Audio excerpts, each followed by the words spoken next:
All right, all right.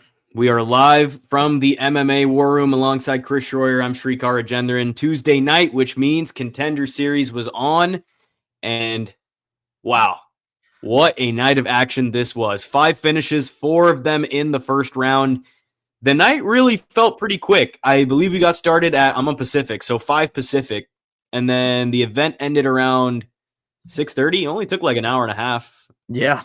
Almost close to 2 hours. So really, really good stuff all around. I guess we can start right at the top, Chris. We'll start with Dante Johnson. Man, really solid showing from Dante Johnson. Both these guys were super raw, but Johnson showed flashes with his size and his history. I'm guessing he'll be at light heavyweight, and I'm curious to see if he can hang long term. But man, for someone who's only been doing this professionally for only a year, like that's huge. He should definitely be proud of this performance, and you're into contract tonight. Good stuff.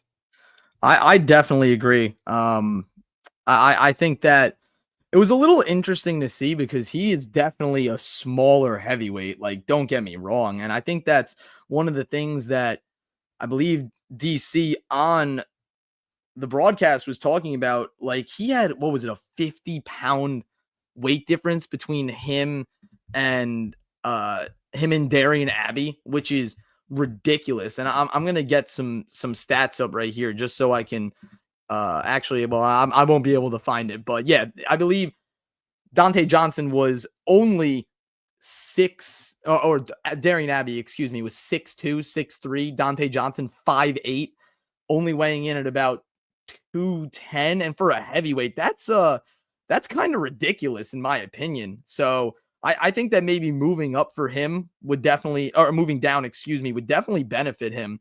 But regardless, it's funny how you say that people are like a man amongst boys, and in this fight, he looked like a boy amongst men, and that just did not matter at all. Srikar and I were talking about this a little bit before. Super raw. I mean, he's 6-0.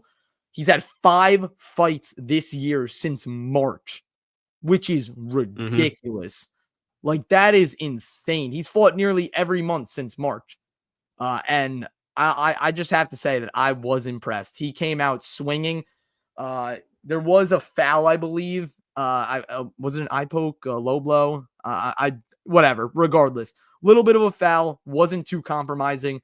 Abbey came out, he was still swinging, and Dante Johnson just said, "I'm turning up. Watch this," and he put him out.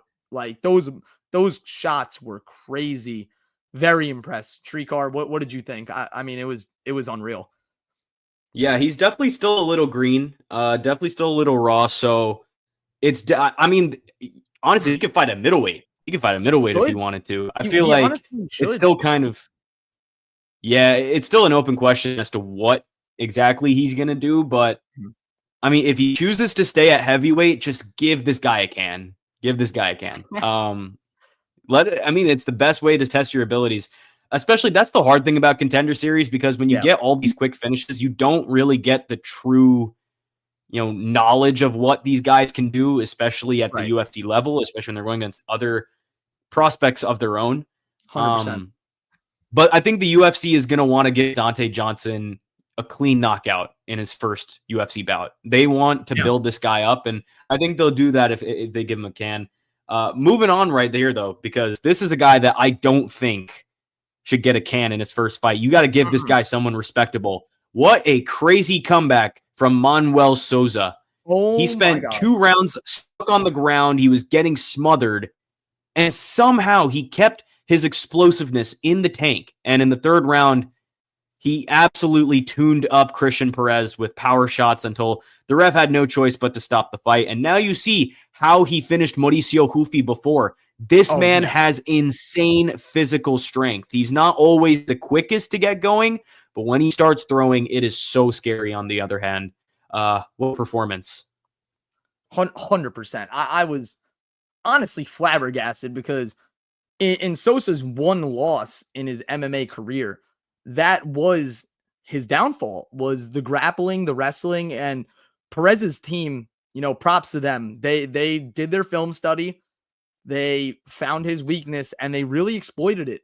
And even though he was getting dominated on the floor, Sosa, that is, he rolled with the punches. He threw up a few submission attempts too. So he wasn't, completely dominated. However, he was dominated. Don't get me wrong. So Yeah. it was just ridiculous, man. He came out, and I think that I don't want to knock Sosa's performance, because don't get me wrong, it was great. It really was. And I think that Perez just got tired. He gassed himself out, focusing too much on the wrestling. And if you're not like a Marab level cardio guy, that could punish you. And it did. And Sosa got up, and his cardio was ridiculous. He was throwing shots like it was the first minute of the fight. And that left hand, man, it's a heat seeker. Perez wasn't moving his head, which, also helps with the big shots. But props to Manuel Sosa, man. I was insanely impressed that he was able to pull that off. And I'm sure Dana White was too. Yeah, we all were. The way the fight was going, Christian Perez almost got a 10-8 in that first round. Yeah. Took the second, but the more he wrestled, the more he gassed himself out. And Sosa took complete advantage of it. It was a great performance. I'd honestly give him, a real lightweight, not necessarily a lightweight contender, but one of those unranked guys that are very, very dangerous, because I think Manuel Sosa has proven, to me at least, that he is up for challenges like that. He can handle that sort of pressure. He can handle that adversity. Yep. So honestly, right off the bat, like someone like a Mateusz Rebecki would be great. Like that would be a banger of a fight. But lightweight these are the spoils of lightweight. It's such a stacked division that no matter who you give him, it's going to be a banger. It's one of the spoils for sure. 100%. And if you weren't watching the Dana White Contender Series broadcast on ESPN Plus, or you didn't know about Manuel Sosa, he is Mauricio Rufy's only loss in MMA. And if you know who Mauricio Rufy, that is actually insane. This guy could be a future champion.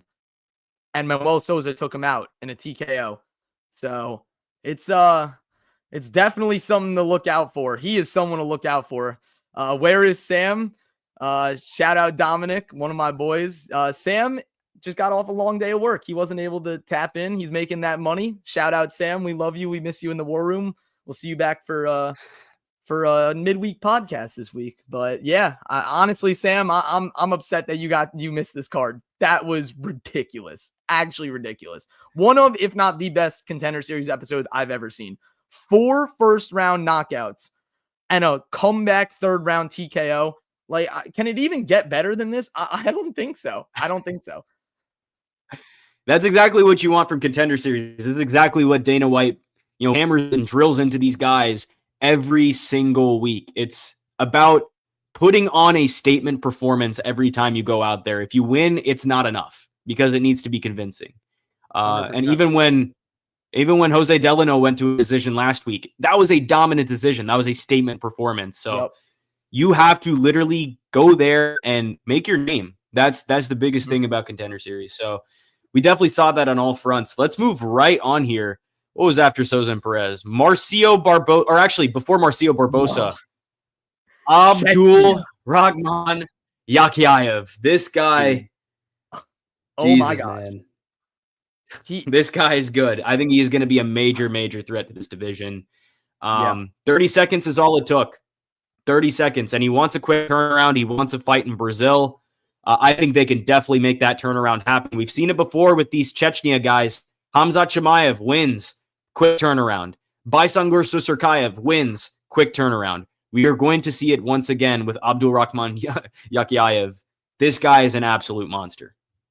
Yeah, you said it perfectly, Srikar. There's no other way to describe him. This guy, he wanted to prove a point almost with this, and he did. He left nothing up to the imagination. And in a 30-second fight, we obviously, aside from grappling, because it didn't even need to get there, but I almost saw everything that I needed to see from him. Like, that was a striking display. His combos to end the fight goes to the body, goes to the head, knees. He knew how to take him out, and I was just absolutely severely impressed. It's interesting to describe it like that, but I was over impressed. I'm so hyped up on him. And Chechnya, they just turn out guys like it's nothing. They got like, some guys, man. Nothing. Every single fighter that's come from Chechnya is like a mortal lock to just win. You know? Yeah. Wait, have we ever seen a Chechnya fighter lose in the UFC? I don't think we have. Hamzat's undefeated. Susurkayev is undefeated. I actually do not think so. You want me to? I'll do a little research on that right now. UFC. Nice little stat nugget for you to look up. Oh, dude, tell us how we feel. Tell us how we feel about Uncle Chael, the undisputed GOAT, never lost, undefeated on the mic and in the octagon. You said it yourself, Lockham. You said it yourself. I think that perfectly describes Uncle Chael. That's exactly how he is the GOAT. He's never lost in the octagon, never lost on the mic. Nope.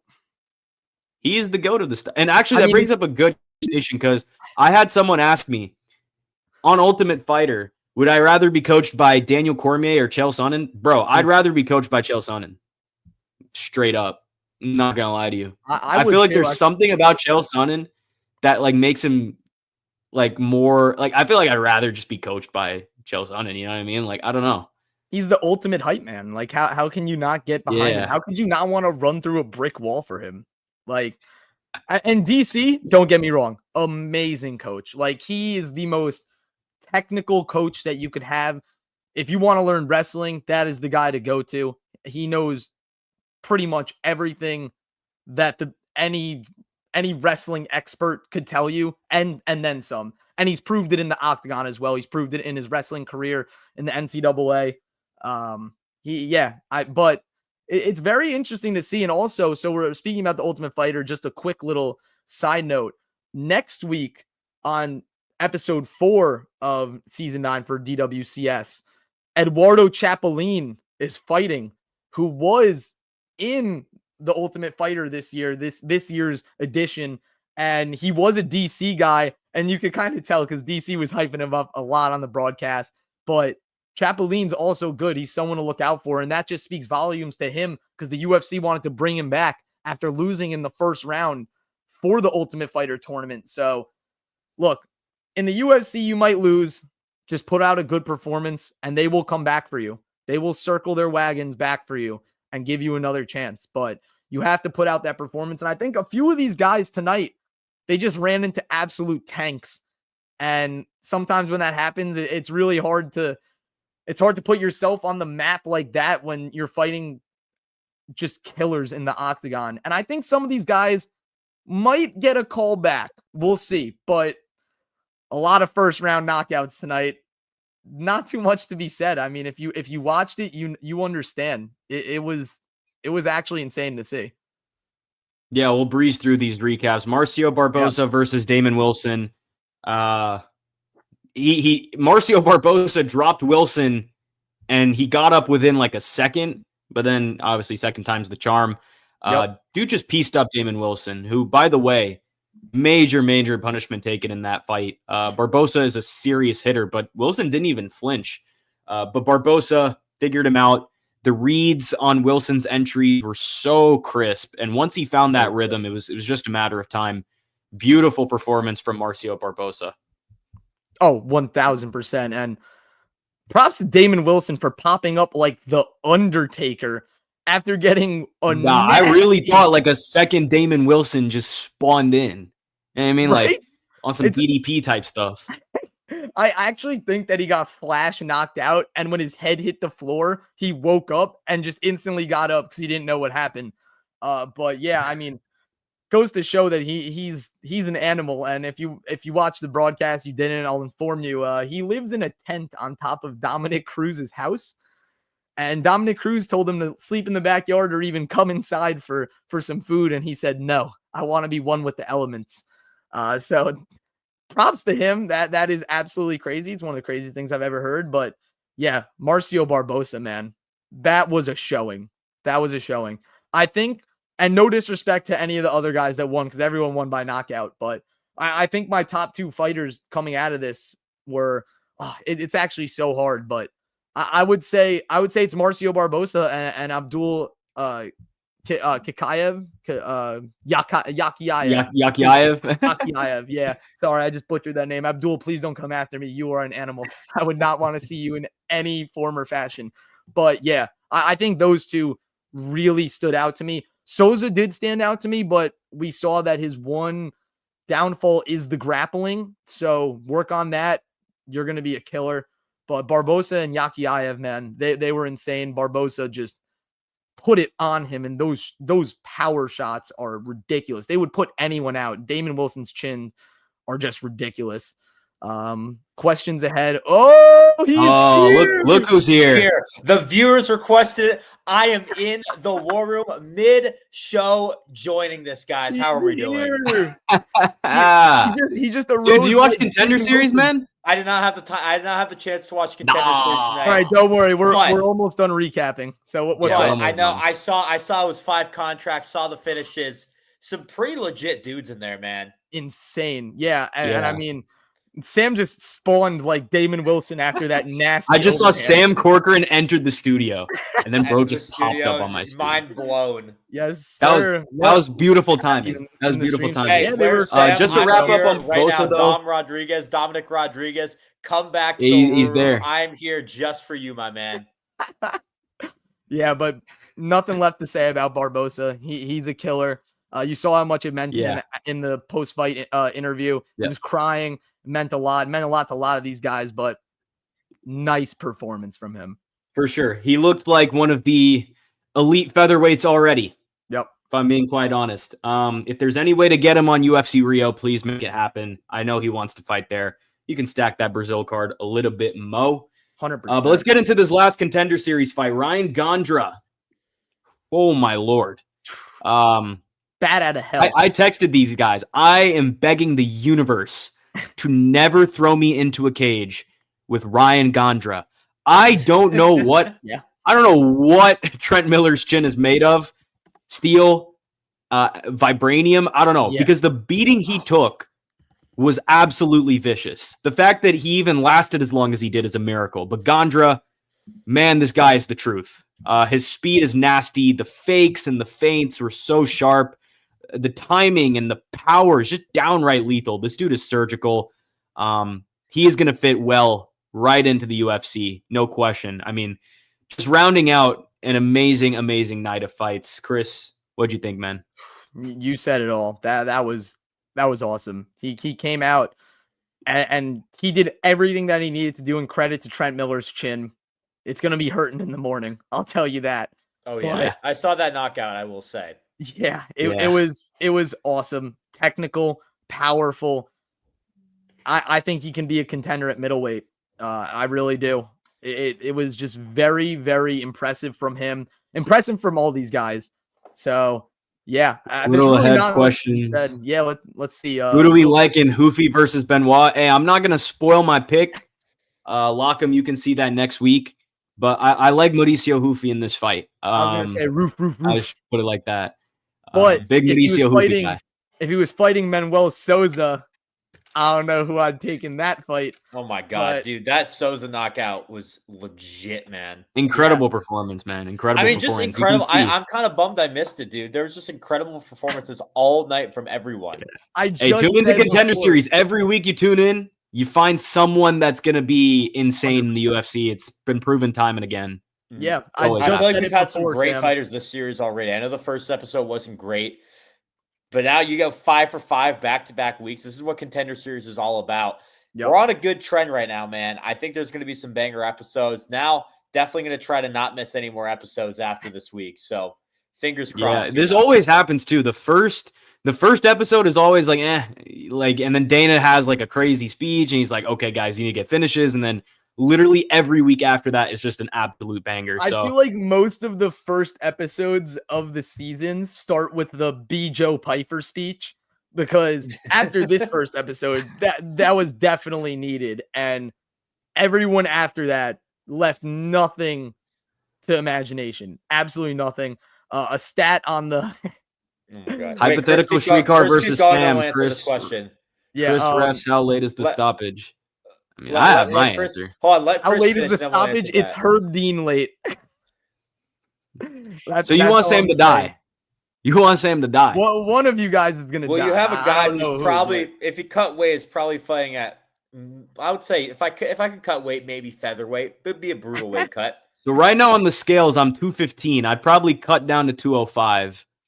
Yeah, that's you're like 4 weight classes ahead of me, brother. I feel like me and Sam would have to take on Srikar, and then that would be a fair match. It would be a fair fight if we did 2 versus 1. But that's like Pineda. That's like Pineda going up against Volk. Hey, Volk is scrappy, bro. He's a scrappy little guy. I'm scrappy. I'm a scrapper, man. But at the end of the day, I'm not going to mess with Pineda's power. Just a little bit back to my stat nuggets, because you guys know I love statistics. That's my thing. They said it on the broadcast, so I didn't have to do too much research. 9 out of the last 10 Dana White Contender Series fights have ended by knockout. And the one that didn't was Jose Delano versus Exposito, which should have ended by a knockout if Exposito's chin wasn't made of absolute steel. Also, Srikar, I looked up UFC Chechen fighters. There's actually a lot that I didn't know, and maybe Google is kind of throwing me for a loop, but Magomed Ankalaev, Shara Bullet, Ismail Nardiev, but so Ankalaev has I don't know. Maybe it's wrong, but there have been a few losses from the Chechenians. However, there's only I believe there are only 6 Chechnyan fighters. No, Ankalaev is Dagestani, so Google is wrong there. Google is wrong, but apparently Ismail Nardiev is Chechen. So my bad. Hey, I'm helping someone with a fantasy draft right now, but I'm just seeing all these comments now. Srikar via Bauer Bomb, that is a great bet, and I would hammer that at minus 1,000 odds. First round TK. What's up, Jake? How we doing? What is up? How we doing, Jake? Yeah, but there have definitely been some Chechen losses in the UFC, but I could probably count them on one hand. So those guys are legit. I never want to be put in front of any of them because they would absolutely kill me. But regardless, all 5 of these guys tonight on Contender Series have made their mark, and they will be prominent forces in the UFC. I could already tell. So it was a great night, one of the best episodes I've ever seen, and I'm just gonna leave it at that. Yo, I hit so many parlays this Contender Series. Everything kind of went to plan. Yeah, honestly, I thought there was going to be more dog plays, but I feel like it was just very, very chalky for the most part. So if you hammered everything not to go the distance, you win. If you hammered all the favorites, you win. There were a lot of heavy favorites both this week and last week. So it's been pretty well. Was I forget his name? Who was the Indian fighter? Was he a favorite? Oh, Sai Kumar. No, he was like a plus 270 dog. Ah, damn. Don't even remind me. I was going to say, don't remind Srikar. That was I was just thinking, because I remember we were all in on that guy, and he didn't do well. But, hey, man, Jake, $800. Wow, yo, Jake, big night. Yo, let me get $1, bro. Big bank, take low bank. I taught Chris the term today, bringing home the bread. So I guess we could say that's what JK is doing. Yeah, let me get What was that? Wait, what was that quote you said? Bring home the bread in the same boat? Bread. Yeah, we're in the... Wait. I'm gonna find it because I've never heard anyone say that. And basically, Chris and I we're trying to coordinate something, and we were both working during the time. So I was like, you know what, I don't blame you for wanting to bring home the bread. We're both in the same boat. Yes, that's what you said. That is bringing home the bread. Bringing home the bread, bringing home the bacon, like similar things. You know. Well, oh no, wait. I've heard bring home the bread, but I was like in the same boat. Like, what did that mean? He said, we're in the same boat, like we're in this together, like we both have the same thing. Sorry, there should have been a comma there.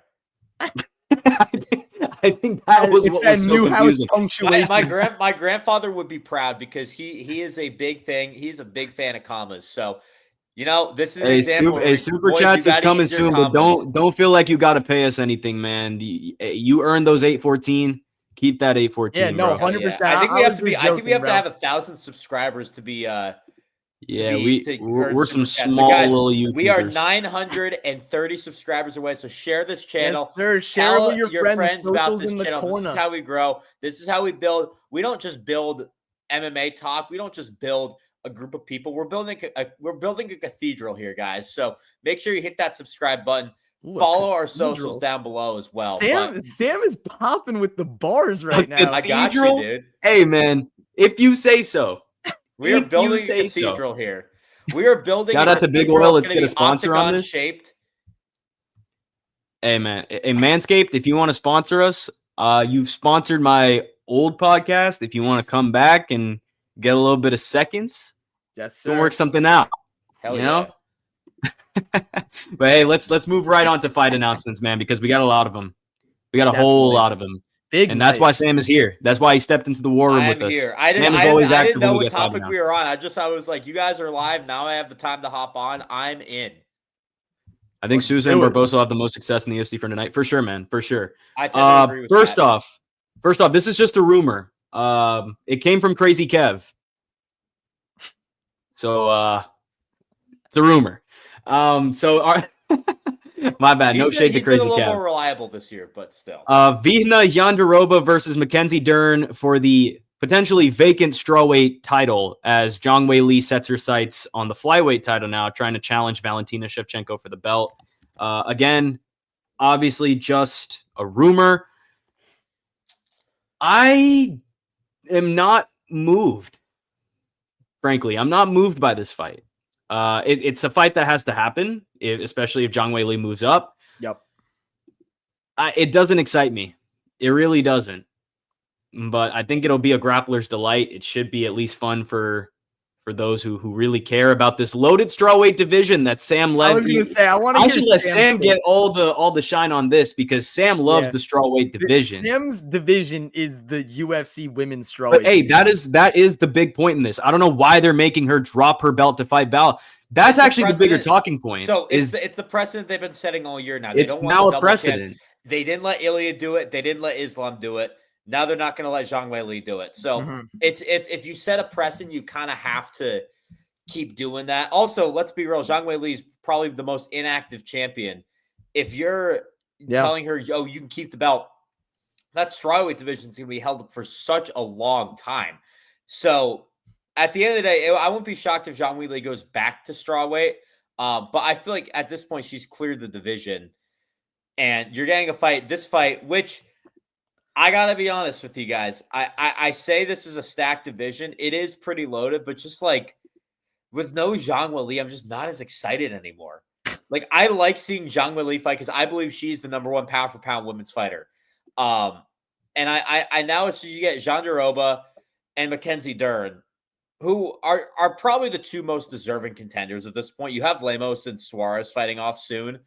And I think the winner of that would probably be next. And they still have some young talent too. This is like a young division, but like no one's a proven title contender other than Jandiroba. And that's where I'm just like, Jandiroba should be a challenger, not the favorite in this fight, I feel like. And I feel like she should be going against Zhang WEILI, because I think that is probably, you could argue that's Zhang WEILI's hardest fight is Jandiroba. Now we're Vinay brought up a good point. Zhang is very inactive. Very inactive. Like, she fights once a year. So I get that they don't want to clog the division. Zhang versus Shevchenko gets me a 25-minute nap break. You are tripping, bro. That is going to be a banger. No, I will say, so now let's get to the point that this is one of the most exciting times in UFC for women's, because now we have not one, but two super fights set up out of the three divisions. You have Zhang versus Shevchenko. That is going to be for number one pound for pound women's fighter. Whoever wins that is number one. I believe Zhang WEILI is the number one. Oh, wait, but Harrison Nunes. Okay, and that's where I get to that. That's tough, man, because I think Harrison, it's weird. I think Harrison, like, if you had to put each fighter next to each other, she is the best fighter, but she needs to prove more. She's only beaten Juliana Pena, and you guys already know. If you're an avid listener of the MMA War Room, you guys know my thoughts on Juliana Pena. Not a fan of hers. Kayla Harrison was meant to go in there and ragdoll her, and that's exactly what she did. So I do think Shevchenko, Zhang WEILI, like two more proven fighters, I think that is going to be number one pound for pound. But I think the more exciting fight is this Kayla Nunes fight. You have Amanda Nunes coming out of retirement to fight probably her biggest challenge so far. Some are saying that Kayla Harrison, when it's all said and done, will be the greatest women's fighter of all time. I honestly would not blame her for that. It's just the weight cuts. That's the one thing you have to figure out. Can she be doing weight cuts for X amount of years? But we'll put that behind it because right now you have two of the best fights set up right now, or rumored to be set up at this point. Valentina Shevchenko versus Zhang Weili and Kayla Nunes. I think we'll get one of them this year, one of them next year. I would love to see Shevchenko and Zhang Weili this year and Nunes next year, but Raul Rosas is crazy, bro. Raul Rosas is that is diabolical, Jake. That's crazy. Zhang Shevchenko are going to wrestle for 25 minutes. I don't see it being competitive. I just see Shevchenko winning an easy decision. I don't think it's going to be easy. It's not going to be easy. I don't even. She does have the size advantage. 25 minutes though, because Zhang Weili got hands too. Yeah, but I don't know. Weili might be too small for flyweight. There's only an inch in height difference, and if she moves up, then obviously. But I mean, if we're talking skill for skill, this is about as good as it gets. I think skill for skill, this is a better fight than Harrison Nunes. Honestly, no, I agree. However, I do it's going to be so good. I do think that Harrison Nunes will be the best or the most significant women's fight to ever happen. In my honest for sure. Yeah, in terms of the hype and everything that's going to go into the build-up, Harrison Nunes will be the biggest women's fight ever, bigger than Nunes, Cyborg. I don't know what else is in comp, like Ronda Rousey fight. Yeah, Rousey Nunes. Rousey's probably the biggest superstar that the women's division has had. Yeah, I mean Shevchenko Grasso trilogy maybe, but like not really. Not after Grasso's little decline, but at the same time, I don't know. I mean, in terms of strength and everything, we've literally seen Zhang Weili. All right, so size matters in a fight. I think size will make the difference in Zhang Shevchenko. However, like I said, there's only really 1 inch between height, probably in like 2 inches, give or take, in reach. I mean, we've literally seen Zhang Weili lift up Francis Ngannou. So I don't think strength is gonna like really. There's not gonna be really a big discrepancy in that. The thing is, my honest opinion, I just think Shevchenko's way too technical. And look, Manon gave her a great fight. Manon honestly had that fight. Shevchenko grinded it out. But I still think Shevchenko, in my honest opinion, behind Nunes, is the second greatest women's fighter of all time. Really I'll never be right back, boys. Like I'll be back in like 2 minutes. You said Val is the second greatest? I think Valentina is the second greatest women's fighter ever. I'm with you. You. And goodbye, Sam. He will be back. Don't miss him too much. Let's see how long the bathroom break is. Yeah. Is it as long as a 25-minute one for Yonderoba and Dern? I was gonna say, maybe. Hey, if he takes that long, then he would have missed the entire fight between Zhang Weili and Valentina. But yeah, I'm with you, man. I'm with you. Val, in terms of technical skill, is the best. That's how quickly Zhang Weili will win this fight. 25 seconds. I'm just kidding. I'm not taking a bathroom break. I was not taking a bathroom break. Don't get that. I was about to say that's the most impressive bathroom break I think I've ever seen. Like I didn't even think like a human bladder could like work like that. But I was gonna say that's crazy. I was very thirsty and I thought my water bottle was next to me and I was like, "Oh, it is not next to me." That means I filled it up. Vinayak brings up a good point. Does Nunes stand any chance versus Harrison? Yes, she does, because at the same time, Harrison lost to Larissa Pacheco twice. So Nunes is light years above Larissa Pacheco. So yeah, Sam, did you wash your hands? Oh wow, he just did the little. He's sanitary out here. At least he got that. No, I did not go to the bathroom. I think Amanda Nunes is light years above Larissa Pacheco. We saw Larissa Pacheco beat Harrison multiple times. So I think that's my answer for that one. But in terms of magnitude and just the atmosphere that the fight is going to bring, like, I don't think Valentina versus Zhang Weili could headline a pay-per-view. I mean, it definitely can. I don't think the UFC wants to do that. Harrison versus Nunes is an automatic headliner. I think Zhang Shevchenko will headline a pay-per-view.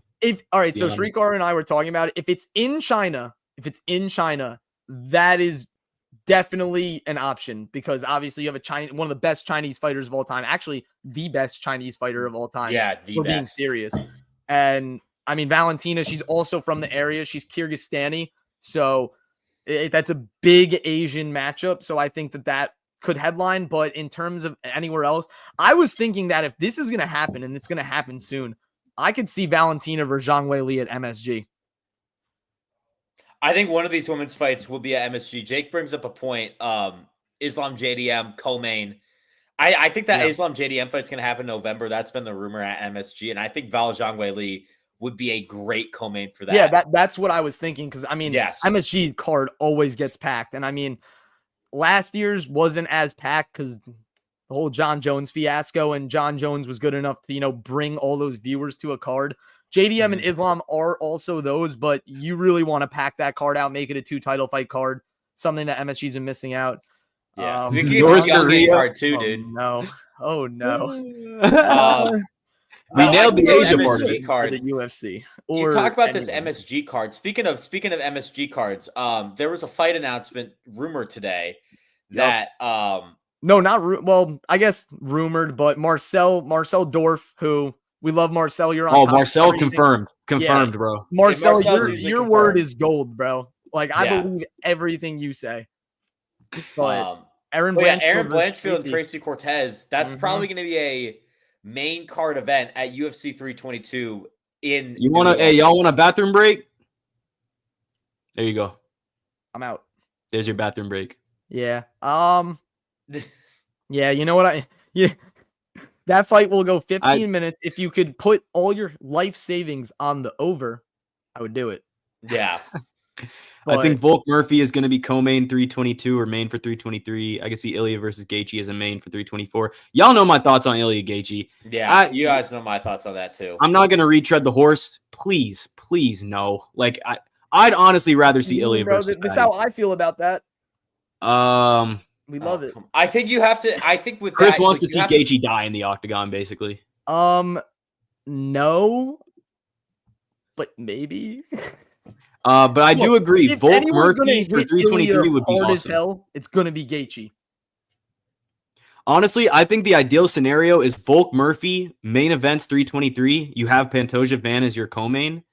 And then if you don't have that in place, and this is where I was getting to with the women's fights, that January pay-per-view, I think you put it in Brazil and you headline it with Nunes Harrison, and then you co-main it with Pantoja Van. That fight's going to be the United States because that's the kickoff of the CBS deal. Yeah, but it may not be on CBS. Yes, it will. It'll be CBS and Paramount Plus. It's a kickoff of that deal. It doesn't really matter, I think. I feel like, but they haven't. But it might just be on Paramount Plus without being live on CBS. Same point. Yeah, same point. Sorry, let me clarify. It's the Paramount. Let me rephrase because the Paramount Plus deal starting. I think they're going to want to have that fight in the US. That could be Intuit Dome. They confirmed today that Salt Lake City is getting a numbered card in 2026. Could be Salt Lake City.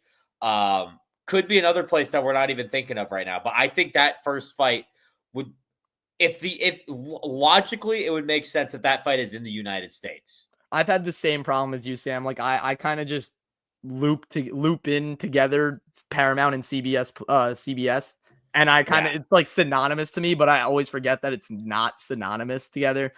None of us like Ilya versus Gaethje, but it's the UFC and they need a champion for the White House card. The White House card, that's not happening, but yeah, Ilya would be Gaethje, he'd be Patty, he'd be any of these guys. Biggest White House card hater ever. Hey, I mean, even if it does happen, like what is the point? Like, I mean, I think we'll get some answers in a few days, guys, because Dana White's going to be there on Thursday. Like the White House card, okay. Logistically, first of all, nightmare. It's not going to happen. But even if it does happen, are y'all ready to see fights with absolutely like literal apex atmosphere? Even worse, because there's not even going to be like they'll have a DC card. It'll be Capital One Arena. It's not going to be at the White House. Yeah, I agree with Sam. We've kind of been in lockstep on this whole thing. Call that the White House card. They load that card up. Why not, dude? Do it on the 4th of July. I love the concept. I feel like it's not logistically possible to do on the White House lawn out of all places. And I feel like you got to have fans. So why don't you do that at the backyard of the White House, Capital One Arena, just a few stops up on the Metro, and you're there. I feel like that's good. I mean, if they really want to promote all like the politicians and everything, have them come up to Capital One for the night, have like a good old grand old American celebration, 250 years. It makes a lot of sense to do that at Capital One. Yeah, and I think that I do think Ilya is going to headline that first Paramount card just for the UFC to show Paramount, like, look, you didn't waste all that money. This is going to be what you're going to get. Wait, go bring that comment back up. Chris, hold the phone, bro. I'm so sorry. Yeah. Joshua Van just tweeted he signed a contract. For Pantoja? Oh, Wow.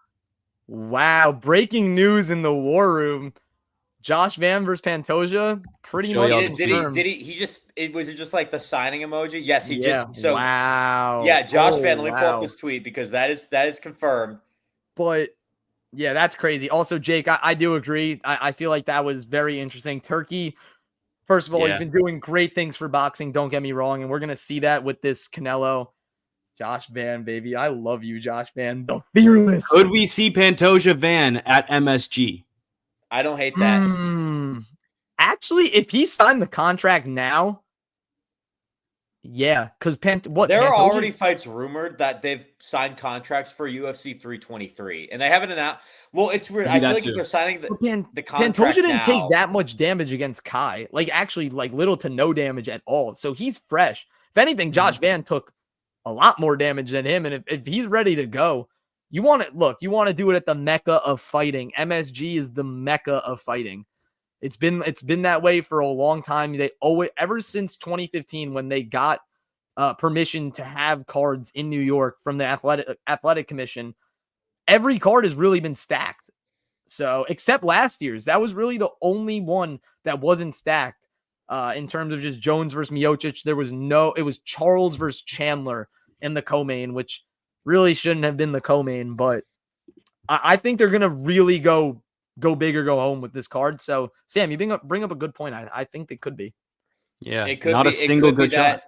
Could it be Abu Dhabi too? 321. They don't have a. I mean, well, the rumor is that Dern and Jean Deroba is the co-main for that right now. I think that's fine. Do you do 3 title fights for that? I mean, they always. I mean, yeah, it's Abu Dhabi.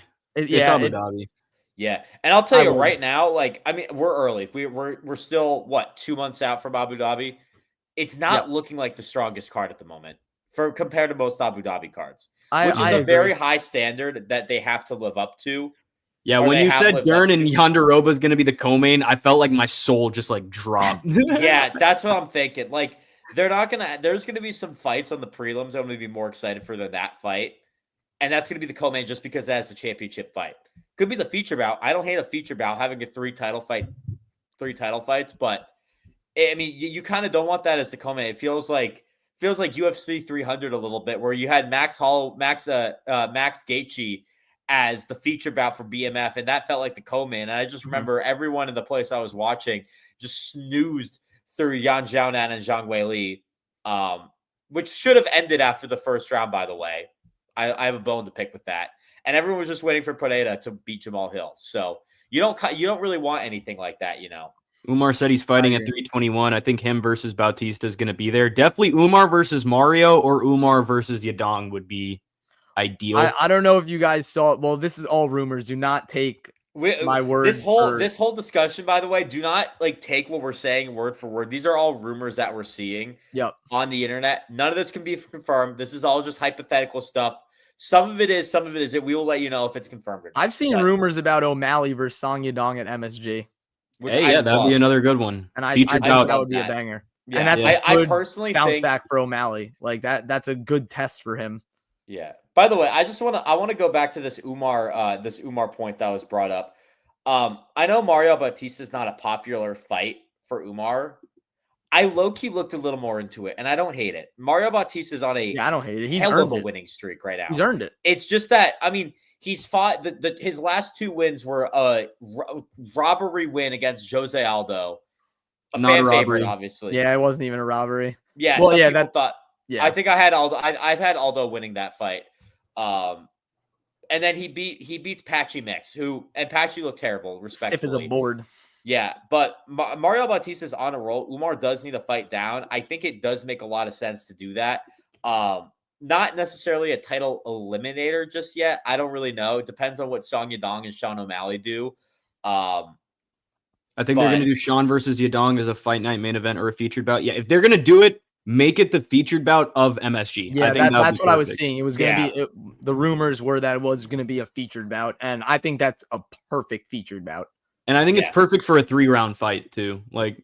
Exactly. Yeah, that's a 3-rounder. Long, but definitely a 3-rounder. O'Malley's been in a few 5-rounders now. I want to see him come out and really show what he's been working on and see how how serious he took those two Marab losses, because I think we haven't seen the end of Sean O'Malley. I think people are counting him out. And Song Yadong's on a tear right now. It sucks the way the Cejudo fight ended, but let's be real, he was winning that fight, and he was going to win those last 2 rounds before Cejudo had to pull out. But it is what it is.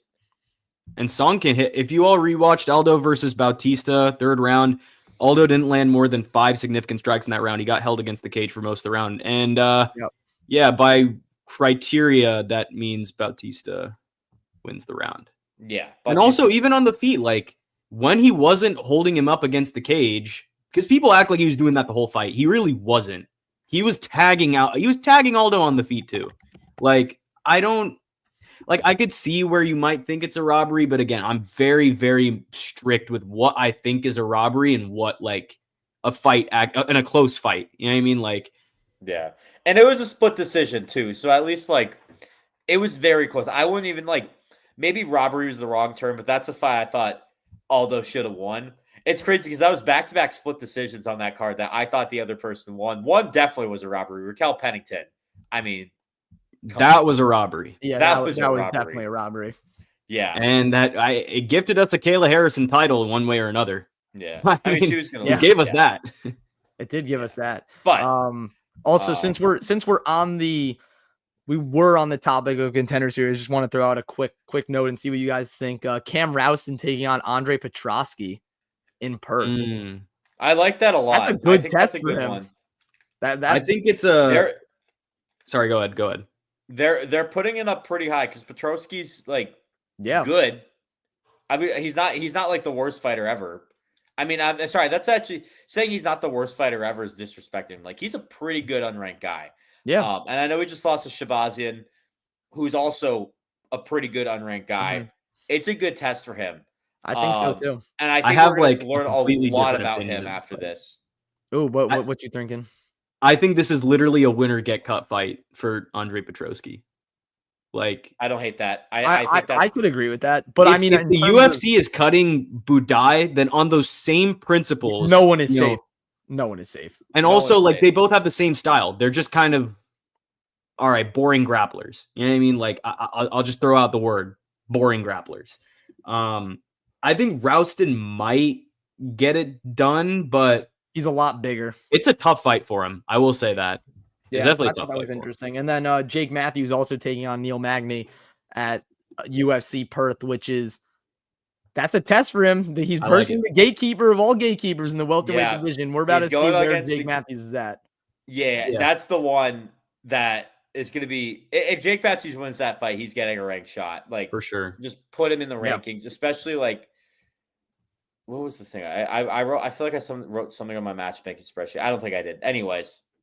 Yeah. I'm glad I'm glad they went with the fight. Like, Matthews is really good. Like, he's a great fighter, but I agree with Sam. I think he could use one more before that rank shot. And it's not like he's accepting any big risk by taking on Neil Magny. You know what I mean? Like, no. Right. If he's the contender that people are talking him up to be, he is going to win this fight. And if he loses to Magny, guess what? He could probably. This is a guy, like, he can go back and fix up what he did against Magny, the gatekeeper of all gatekeepers. And then, there's reasons they call it a gatekeeper, because once he passes him, it's like, okay, now you're legit. Yeah, he's legit. Pass him. It's like, all right, let's take a step back. Let's rework some of my stuff. And then we're in contention. You know what's funny? I actually think after the UFC Nashville card that I match made Jake Matthews with Neil Magny. I'm pretty sure I did. I could be wrong. I could be very wrong. Good call if so. But yeah, I think that's the real test. Also, just one more. I'm going all over the place because MMA Orbit has going. We got a lot of fight announcements. We're bouncing off the wall. Yeah. So, just a quick thing. This isn't even a fight announcement. Did you guys see that Joel Alvarez just moved back into the lightweight rankings after saying he was gonna move up to welterweight? I feel like that's pretty interesting, man. I don't think that's interesting because he was outside the rankings when. It was like one of those weird changes where Hoofy just moves into the rankings and then moves out. So, like, they always have it every week. Yeah. But they don't move guys up because they say they're going to fight at a different division. Max Holloway was in the featherweight rankings for a while when he said, I'm done with featherweight, I'm moving up to lightweight. Islam Makhachev, still number 1 ranked lightweight. Ilia Topuria was the number 1 ranked featherweight for a long time before his title fight. Right. People will say they're moving up and then don't. I mean, I don't really take that as anything. I honestly, it's funny because on my matchmaking doc, I always have the top 15 ranked, but I just kept Hoofy in there. And it's funny because that just bumped him, Roofy out of the rankings. So that's almost setting up if BSD loses, then BSD's out of the rankings. Mm-hmm. I think either way he would have been out though. Yeah. I don't think you really care about that because you have a fight coming up next week that's going to prove whether or not you're worthy of the rankings. Oh, this was a rumor we missed. Yeah, I did see that. I didn't really know if that was confirmed or not because I didn't really see many people. We can still discuss it. Well, it's funny because I actually match made that. I had it as. Or so let me clarify. I did not officially match made that. I said the match I had was Vettori, the winner of Aliskerov and Park at UFC 321 in Abu Dhabi would fight Marvin Vettori. But my alt option, I have in a comment, alt option Bruno Fajeda, who I initially had ranked against, match made against Shara Bullet. So I don't hate that at all. I think that's a good one. I think Fajeda was ready for a ranked shot or very close to. That's why I had him with Shara Bullet. And now you're fighting Marvin Vettori, who is just falling off a cliff, man. Yeah. I think that's a good one. If that's true, I kind of like it. The granite chin can only hold up for so long, and I'm telling you, it's not holding up against the Hulk. So Fiziev was supposed to move down, but I feel like every time he wants to move down, the UFC gives him such a tantalizing matchup that he has to stay at lightweight. Yeah. Like, I genuinely think that's the case. I can't even imagine Fiziev at featherweight. He would be a dog at featherweight. He'd be so good. He'll be good. It's just like, how do you cut the weight for that? I was going to say he's already light. You realize he has to bulk up to lightweight. He's never cutting weight in his lightweight fights. Yeah, he's not a weight cutter. He's a bulker. He's literally a natural featherweight. What in the world? Yeah, he's just naturally massive. Yeah. Well, let's see. I won't even discuss that. Let's see what you do against Charles Oliveira, because if you win that, you're probably getting. Yeah, you're already good at that. You honestly might be getting a BMF title shot, which is crazy to think. I think he's pretty BMF. Yeah, I think he's pretty BMF. The way I see this Oliveira Fiziev fight is a BMF title eliminator. My God, bro, Fiziev and Holloway would be crazy. Real question: How do we feel about Gaethje in the near future? I feel like a knockout is coming in the near future. Yes, if the rumors are true. Justin Gaethje. I think right now my whole thing with him is just like it sucks right now because the lightweight they're not doing anything at the lightweight division that's helping the title picture out right now. Gaethje, Pimlet, Sarukian, and Hooker are all unbooked. Those are the guys that you want to get booked. Right now I have Gaethje, Hooker. I think you still do that. I know that was supposed to happen. I think that still do it. And then Arman Paddy. I know Paddy says he doesn't want Arman, but he only wants Ilya, and I don't think he's ready for that just yet. Arman wants Paddy. I think you do that. I think Arman's ready to show that he is deserving of the title shot. And in a perfect world, you give Arman Sarukian the title shot against Ilia Topuria right now. Obviously, the UFC is not happy, but did you guys see Habib's analysis of how Ilya versus Arman would go? He probably takes Arman by wrestle. He said that Ilya has a 20% chance to beat Arman. Yeah, it's wrestler logic. I love Khabib. Got a lot of respect for Khabib. The thing is, this is what he said. He said, I forgot whose interview it was on, but he said Arman's very good at keeping strikers at distance. His grappling is better than, or his wrestling is better than Ilya's, because a lot of people intermix BJJ and wrestling, and they're two completely different things. Like Ilya's submitted Bryce Mitchell and was a Greco-Roman wrestler before entering the UFC. The guy can wrestle. It's not like he has any sort of deficiency. I agree. Don't get me wrong. He passed into crucifix on Charles Oliveira. Like, how much more does the guy have to prove on the ground before we just call him a well-rounded monster? You know what I mean? Yeah, like, I guess. I feel like it's such a tired argument at this point to say Arman wins because he can wrestle. You can't just say that anymore. No, it's a stupid thing. Though.